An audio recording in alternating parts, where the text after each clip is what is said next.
안녕하셨습니까? 평안하시죠? 네, 도전 성경 66 다섯 번째 시간 신명기 말씀입니다. 신명기는 하나님의 명령을 거듭 강조하는 것입니다. 목적은 새로운 세대, 이 세대가 이스라엘 사람들이 이제 곧 약속의 땅에 들어갈 것인데, 이 세대는 홍해의 기적을 경험하지 못했고 시내산에서 주어진 율법을 듣지 못했기 때문에 이제 가나안 땅에 곧 많은 위험과 유혹으로 가득한 그 가나안 땅에서 하나님의 율법과 하나님의 능력을 상기시켜 주어 승리하는 삶을 위해서 거듭 강조하는 말씀이 되겠습니다. 신명기는 하나님 말씀의 중요성을 강조하는데요. 우리 예수님께서 광야에서 시험받았죠. 사탄에게 시험받았죠. 그때 예수님은 신명기 말씀을 3번 인용하셔서 사탄을 물리쳤습니다. 마태복음 4장이에요. 예수님께서 그런 말씀으로 사탄을 물리쳤다면 우리도 하나님을 대적해서 죄를 짓지 않으려면 우리 마음에 하나님 말씀을 새겨 놓아야 할 필요성을 보여주신 거죠. 시편 119편 11절에 내가 주께 범죄하지 아니하려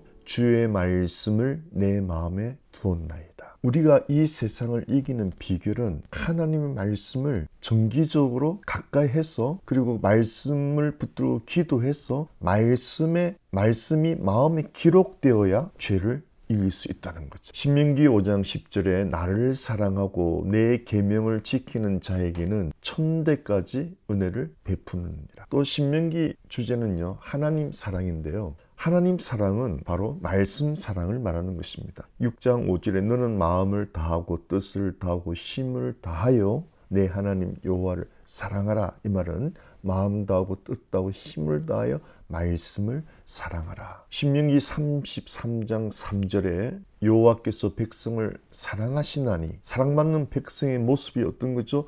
모든 성도가 그의 수중에 있으며 주의 발 아래에 앉아서 주의 말씀을 받는도다. 여러분, 예수님 시대에 마르다와 마리아 아시죠? 예수님이 방문하셨는데 마르다는 음식 준비로 바빴고 마리아는 예수님 발치에 앉아서 말씀 듣는 걸 사모했는데 예수님이 마리아를 칭찬했죠. 물론 우리가 봉사도 중요하지만은 가장 축복은 하나님의 말씀을 매일매일 받는 시간을 가진다는 거죠. 신명기 33장 28절에 이스라엘이 완전히 거하며 야곱의 샘은 곡식과 새 포도주의 땅에 홀로 있나니 곧 그의 하늘이 이슬을 내리는 곳에로다. 이스라엘이여 너는 행복한 사람이로다. 여호와의 구원을 너같이 얻은 백성이 누구냐. 하나님의 복을 받는 모습은 하늘이 이슬을 내리는 것처럼 하나님의 말씀을,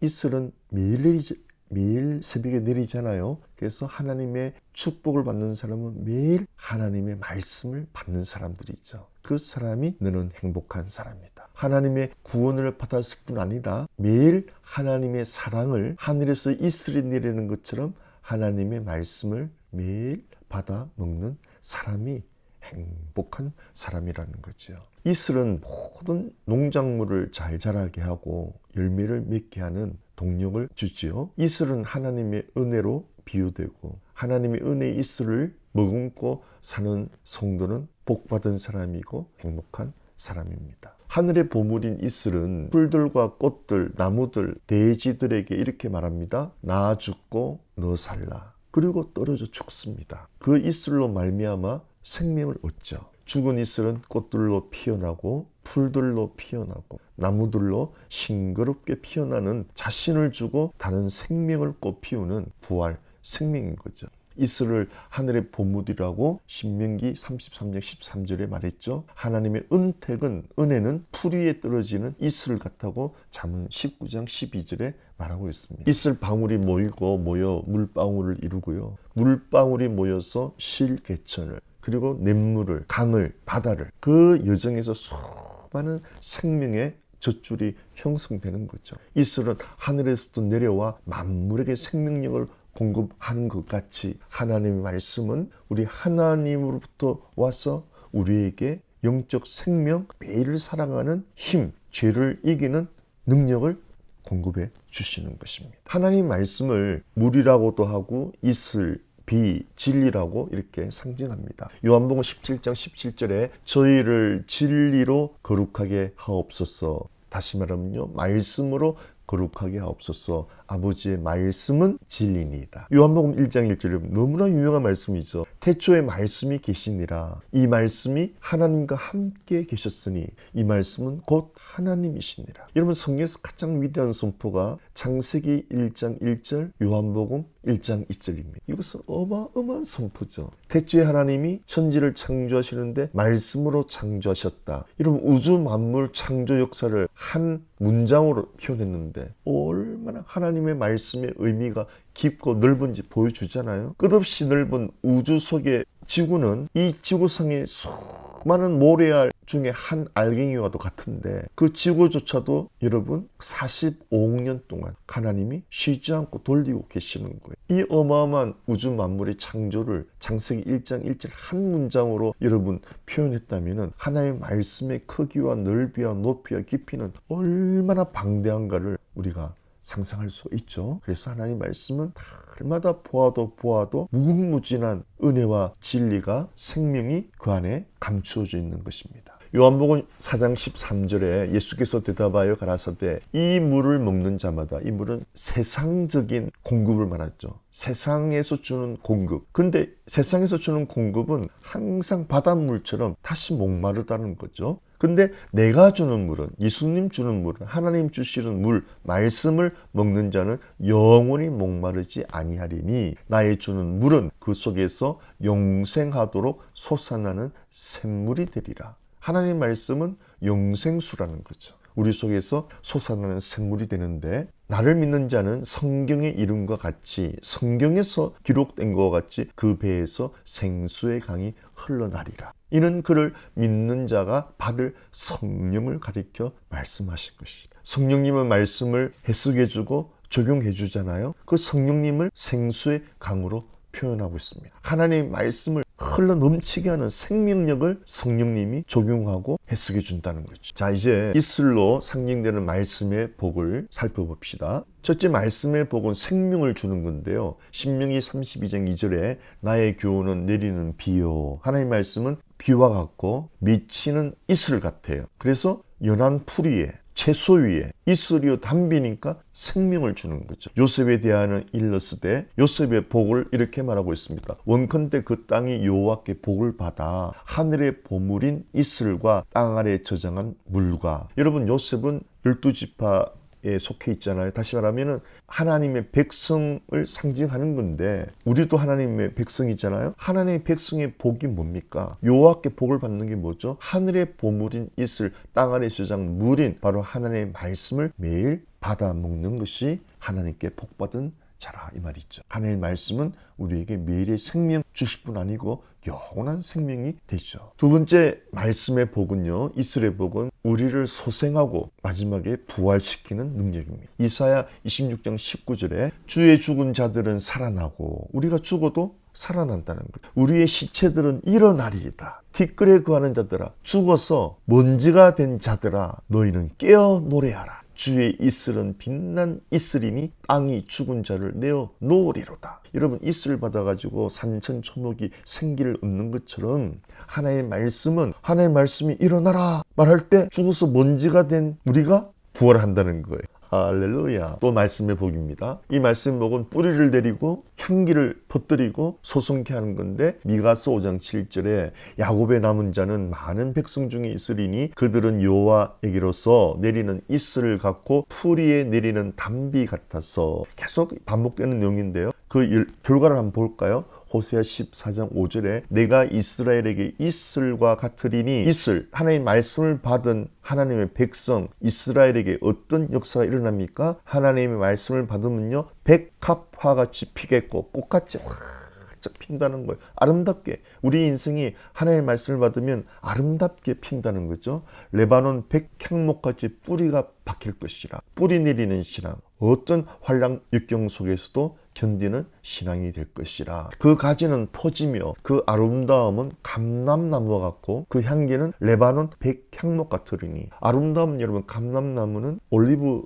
들이죠. 올리브는 기름을 생명력이 있지 않습니까? 그리고 그 향기는 백향목의 극한 그 향기가 퍼진다는 거죠. 하나님의 말씀을 받는 사람은 생명력이 있고 향기를 진하게 품는다는 거죠. 또 그 그늘 아래 거하는 자가 돌아올지라 저희는 곡식같이 소송할 것이며 포도나무같이 꽃이 필 것이며 그 향기는 레바논의 포도주같이 되리라. 아가스의 하나님의 말씀은 어떤 포도주보다 진하고 어떤 포도주보다 더 맛이 있다. 하나님의 말씀은 이 세상 어떤 쾌락, 어떤 것보다 더 우리에게 기쁨을 준다. 그리고 또 말씀 이스라엘 복은 연합과 화목과 영생을 줍니다. 시편 133편 1절에 형제가 연합하여 동거함이 어찌 그리 선하고 아름다운고 머리에 있는 보배로운 기름이 수염 곧 아론의 수염에 흘러서 그 어깨까지 내림 같고 홀몬의 이슬이 시온의 산들의 내림 같도다. 시온산에 이슬이 내려서 이렇게 생명을 주는 것처럼 그래서 이슬을 내리는 곳에 생명이 있고 거기서 하나님께서 복을 명하셨는데 영생이로다. 우리가 날마다 이슬 같은 하나님의 말씀을 받을 때 매일을 생명과 은혜를 가지고 살아가는데 결국 어디까지요? 영원한 생명, 영생까지 이른다는 거죠. 사랑하는 성도 여러분, 우리가 죽어서 영원히 사는 거 아닙니다. 예수를 믿는 순간 성령이 우리 마음에 들어오고 하나님의 영의 양식인 하나님의 말씀을 깨닫게 하면서부터 영생은 시작되는 거예요. 할렐루야. 하나님의 말씀은 우리를 연합하게 하지요. 하나 되게 만들지요. 왜죠? 나는 죽고 너 살라. 그러니까 하나가 되는 거죠. 우리가 교만하면 하나가 못 되죠. 나를 쳐서 겸손케 하고 낮추고 상대방을 존중해 주지 누가 싫어합니까? 연합되는 거죠. 네. 그리고 화목되는 거죠. 우리가 이 세상을 이 땅에서 우리가 하나 되고 샬롬으로 살아가는 동안 그렇게 살다 보니 잠깐 후에 소원의 항구. 할렐루야. 부부의 삶을 우리가 적용해 봐도요. 하나님의 말씀의 복음이 나 죽고 너 살라 아닙니까? 여러분 부부의 삶 속에서 만일 아내가 우리가 자문을 통해서 많이 공부했잖아요. 계속 잔소리하며 사는 인생은 로마서 7장에 광야 연단의 험악한 세월을 보내는 거죠. 그런데 십자가 복음을 깨닫고 하나님의 은혜의 말씀을 깨닫고 나 죽고 너 살라의 복음을 깨닫고 이제 잔소리 대신에 배우자를 기쁨으로 축복을 기도해 주게 되는 거예요. 그게 나 죽고 너 살라. 잔소리 대신에 기쁨으로 배우자가 잘 되기를 축복 기도를 해주면은 하나님이 놀라운 새 생명의 역사를 하나님이 친히 하신다는 거지. 그래서 남편이 놀랍게 변화된다는 거예요. 여러분 잔소리는 이런 뜻입니다. 내 말 듣고 당신 고쳐. 우리 속은 자아중심적인 삶이죠. 여러분 누가 사람 말 듣고 고침받습니까? 예수님이 십자가에서 잔소리 하셨습니까? 아니죠. 나 죽고 너 살라고 했잖아요. 아니 하나님이신 예수님도 말로서 안 되니까 죽음을 통해서 우리를 살리셨는데 어떻게 우리가 배우자를 잔소리로 고칠 수 있겠습니까? 내 말 듣고 당신 고쳐. 그거는 너무 어리석은 생각이라는 거죠. 여러분 축복 기도는 하나님을 신뢰하는 나 죽고 너 살라의 십자가 복음의 표현이에요. 축복 기도는요. 그러니까 하나님이 역사하시죠. 하나님이 살리신다. 이게 부활의 핵심입니다. 예수님이 하신 일은 죽기까지 순종, 십자가에 죽으심이라. 그리고요 성부 하나님이 예수님을 살리시잖아요. 저와 여러분이 할 일은 매일 죽는 거예요. 그것도 기꺼이 죽으려고 할 때 하나님이 날마다 부활 생명의 역사를 일으키는 거죠. 자, 여러분 죽는다는 게 뭡니까? 기꺼이 즐겁게 나를 낮춘다는 거죠. 즐겁게 나를 복종시킨다는 거죠. 그럴 때 상대방을 높여주게 되죠. 그럴 때 부활 생명의 역사가 일어나지 않습니까? 가정에서도 관계 속에서도 하나님이 살리신다. 이게 부활의 핵심입니다. 그러므로 죽는 일은 우리의 일이에요. 살리시는 것은 하나님의 일이에요. 내가 상대방을 변화시키려고 잔소리, 큰소리 한마디 하면 내가 하나님 역할을 하겠다는 교만인 것입니다. 가장 교만한 마음을 품는 죄가 바로 내가 한마디에서 저 사람을 고쳐야 되겠다 이 생각이에요. 계속 그렇게 살아가면 계속 광야 연단 과정을 거치다가 우리가 비참해진다는 거예요. 험악한 세월만 열린다는 거죠. 우리가 빨리 복음의 진수를 깨닫고 복음은 나 죽고 너 살라이구나. 예수님이 모범을 보여주셨구나. 그래서 그 복음을 우리가 매일 적용하면서 살 때 연합이 일어나고 화목이 일어나고 형제가 연합하여 동거함이 배우자가 연합하여 동거함이 어찌 그리 선하고 아름다운 거. 아멘. 그래서 하나님께서 축복하신다는 거죠. 할렐루야. 사랑하는 성도 여러분, 아직도 내가 한마디에서 저 사람을 고쳐야지, 아직도 그런 생각을 가지고 있습니까? 하나님을 신뢰하는 것은 축복 기도해 주는 거예요. 잔소리가 아니고 축복 기도해 주는 거예요. 그럴 때 우리 하나님이 살리시는 부활의 역사가 일어납니다. 죽는 일은 우리의 일입니다. 나를 쳐서 복종시키는 거죠. 그럴 때 하나님은 살리시는 일, 변화의 역사를 하나님이 하신다는 거죠. 예수님도 죽기까지 순종하셨는데 그것이 십자가의 죽으심이에요. 그리고 끝났나요? 성부 하나님께서 예수님을 부활의 새 생명의 역사를 하나님이 친히 하셨습니다. 할렐루야. 믿음이 뭐죠, 여러분? 하나님이 하신다는 걸 믿는 거죠. 불신이 뭡니까? 내가 한다는 거예요. 하나님이 안 하시니까 내가 하겠다는 거예요. 사랑하는 성도 여러분, 십자가 복음으로, 말씀으로 나를 쳐서 나를 낮추고 상대방을 존중해주고 축복 기도해주면 하나님께서 반드시 살리시는 역사, 새 생명의 역사가 일어나는 것을 믿으시기 바랍니다. 샬롬.